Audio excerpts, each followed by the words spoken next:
Just so you know, this show is about scary stuff. So don't say I didn't warn you guys. And remember, don't be scared.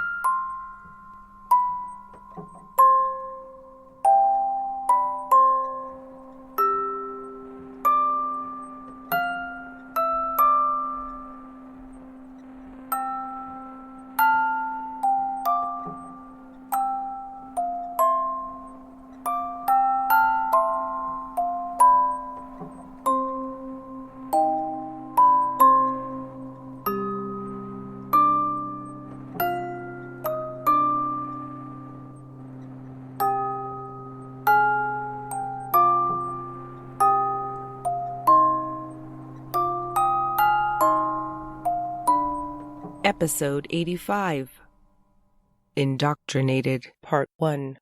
War Baby here with another episode of Murderous Minors.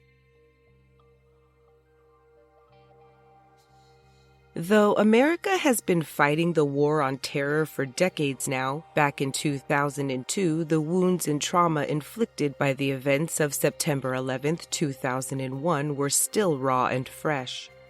Throughout 2002, many Americans lived in fear that there would be an increase in terror attacks by foreign entities, a thought that kept everyone on edge, but we'd soon become educated on how terrorism comes in many forms. Chaos has always reigned in Washington, D.C., calling to mind that just about 2 decades ago, complete pandemonium was inflicted on a community by a minor.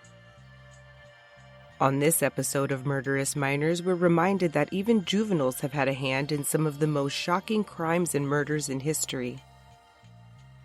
Before teenaged Lee Boyd Malvo became a killer, he had to first cross paths with a man who would shape the rest of his life and lead him to shatter the lives of many more to come. John Allen Muhammad was born John Williams on December 31st, 1960 in New Orleans, Louisiana. By 3 years old, he had himself an absentee father and a mother who had just died of breast cancer, leaving him to be raised by aunts in Scotlandville in Baton Rouge, Louisiana. He had 2 sons before marrying his second wife Mildred in 1988 and having 3 children with her, 1 son and 2 daughters. Career-wise, he spent 17 years in the military. He had done what many poverty-stricken young men who wanted out of their hometowns had done throughout the years, and enlisted for 6 years with the National Guard in 1978 at 17 years old. After that, he enlisted in the United States Army in 1985 as a combat engineer. His military career was riddled with racial incidents and conflicts, and he was court-martialed multiple times, once for briefly going AWOL. While serving in the Persian Gulf War, he was reprimanded for igniting a thermite grenade inside a tent that was packed with soldiers, though nothing ultimately came of it. Muhammad left the military in 1994 a changed man, and was tormented and bitter about the army, America itself, mostly everything in his life. He became a Muslim, joining the Nation of Islam, and the fresh civilian moved his family to Tacoma, Washington. John and Millie split in 1999 following a failed attempt at a family business and a lengthy affair on his part. Just prior to their split, Millie said that she had to force Muhammad to return one of his older sons to his mother following a visitation, and that the man had wanted to flee with him. Following their split, Muhammad purchased the civilian version of a rifle he'd handled in the military, and within months, Millie was in possession of an order of protection. She says he would show up and threaten her or barge into her home to see his children, not believing her when she said they were asleep. Although she had the restraining order, Millie still allowed Muhammad to see his kids, and 3 weeks later, under the guise of a trip to Kmart, he flew them to the island of Antigua, and she wouldn't see them again for nearly a year and a half. Even when in Antigua, he still tormented and threatened Millie to the extent that she lived for a year in a shelter for abused women, using the web to search for her children, but she could never locate them on her own. She ultimately joined her mother and a sister nearby, got a job at a hospital, and began a new life. A cousin of a client from their old family business met Muhammad and his kids on Antigua on March 28, 2000, unaware that they were traveling with aliases as Thomas Allen Lee and family. However, he told the cousin they were the Muhammads and were on vacation and stayed with them for a few weeks before leaving his kids there and saying he was heading to the States for money. It only took a few conversations with John Muhammad's children for the cousin to become suspicious of the whole situation, and the man ultimately returned to retrieve his children and moved. He befriended his kid's school principal, who endorsed his application for an Antiguan passport, though he used fake documents to get it. Muhammad then traveled extensively between the island of Antigua and Washington state, and eventually racked up multiple aliases, all the while forging documents for a few and smuggling people in both directions. This is how a woman named Una James came to know him. The struggling mother had come to Antigua in January of 1999 with her son, Lee Malvo, who was 14 years old and attending the local Seventh-day Adventist school. Malvo's parents had split when he was 5 years old, and following the breakup of a new relationship, his mother began traveling to find work, beginning to leave her son with others around the age of 10. She described Lee's father, Leslie Malvo, a stonemason, as a gambler who was never home, and their relationship as abusive. When she left Kingston, Jamaica to work on the island of St. Martin, Una James says she left her son as a boarder at a friend's house, sending money back for his care, but it wasn't long before his letters were full of despair. He was being abused, he wrote, and he had been made to change schools. Una contacted Leslie Malvo, but she said he wasn't prepared to take the boy. When the summer of 1995 came, she brought her son to St. Martin to spend vacation with her, then accompanied him back to Kingston to get him settled at her sister's house in time for the new school year.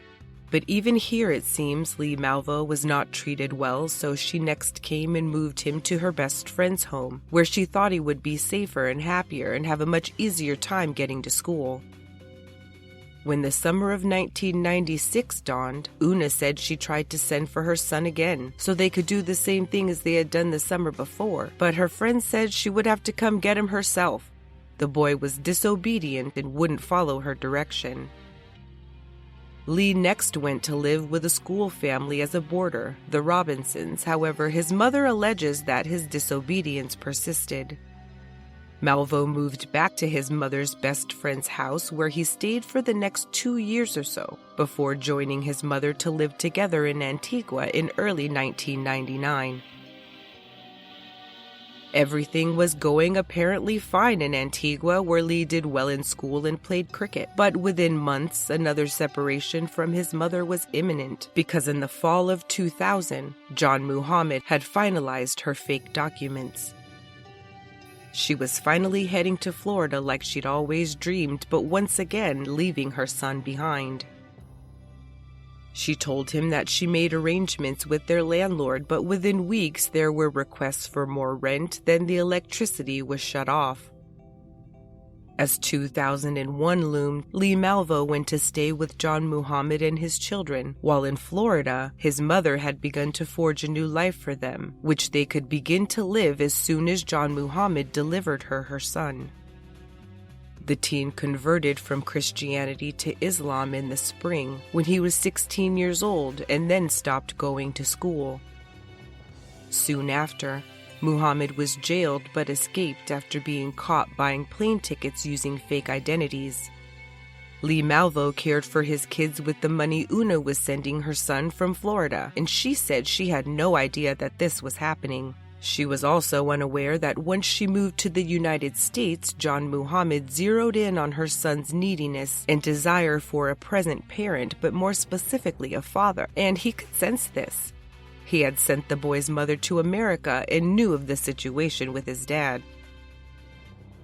In a more than 1 hour-long interview with Lee in 2012, he described to Josh White of the Washington Post how he was ripe to be molded.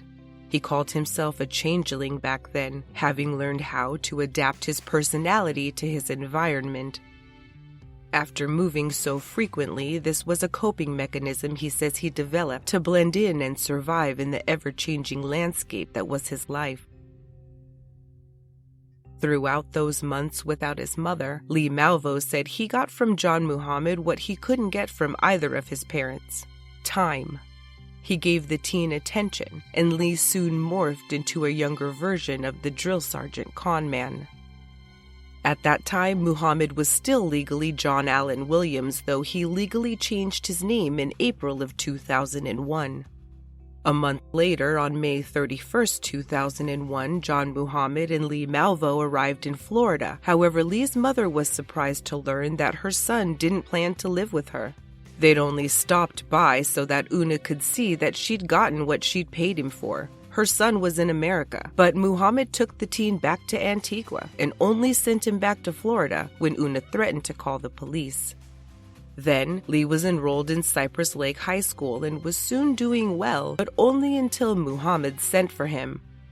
He and his children had traveled to Bellingham, Washington, near the Canadian border, and were staying at a Christian homeless shelter where they would be through the summer. He explained that he and his kids were just trying to get back on their feet.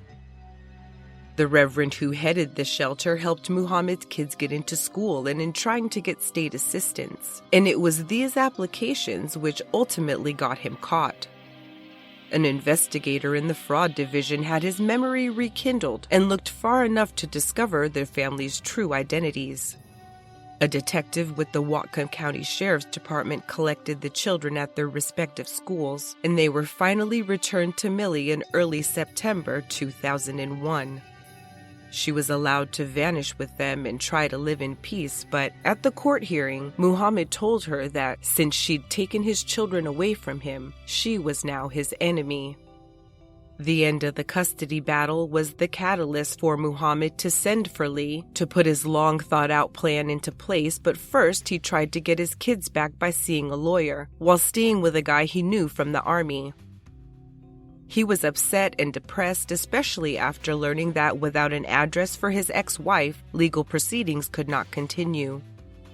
Soon after, the terrorist attacks of 9/11 took place, and Muhammad's actions when he returned to the shelter in early October made the reverend who once befriended him even more suspicious. He had stayed a few days and been gone for a bit before returning and asking that the reverend write him a letter of character reference to use in court to try and regain contact with his kids. The same kids that Muhammad had lied to him about and that he was made an accomplice in their father's efforts to forge a new life for them. The reverend wrote the letter but never sent it, and instead ended up calling the FBI and telling him that he thought John Muhammad might be a terrorist. By then, Lee Malvo had already fled his mother's care in Florida, and John Muhammad had gone so far as to withdraw the boy from Cypress Lake High School. The pair encountered the Reverend at the shelter 4 days later, and a few weeks after asking for that letter. Lee was introduced to him as Muhammad's second son, but it wasn't until the teen told him he had aspirations of being a pilot that the Reverend's suspicions went into overdrive, and it was then that he'd called the FBI. He says he received no response. The pair had a visibly close relationship, and those who knew them back in Washington state recalled that Lee Malvo was never allowed to speak, especially if Muhammad was by his side. They were also gone from the shelter a lot, although Lee did register and attend Bellingham High School. The Reverend was not the only person who knew them to become suspicious due to the things they said or did.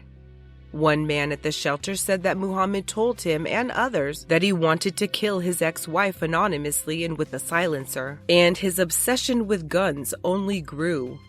Just after Thanksgiving of 2001, a female friend drove Muhammad to a gunsmith where he inquired about having a bolt-action rifle altered so it could be folded up and kept in a case for traveling. But what he wanted was illegal, and Muhammad was turned away. The shop owner assumed that the man was a federal agent trying to set him up, and he told his wife as much that night. The woman who had taken him there and witnessed the whole scene play out was terrified and ultimately called several federal agencies, including the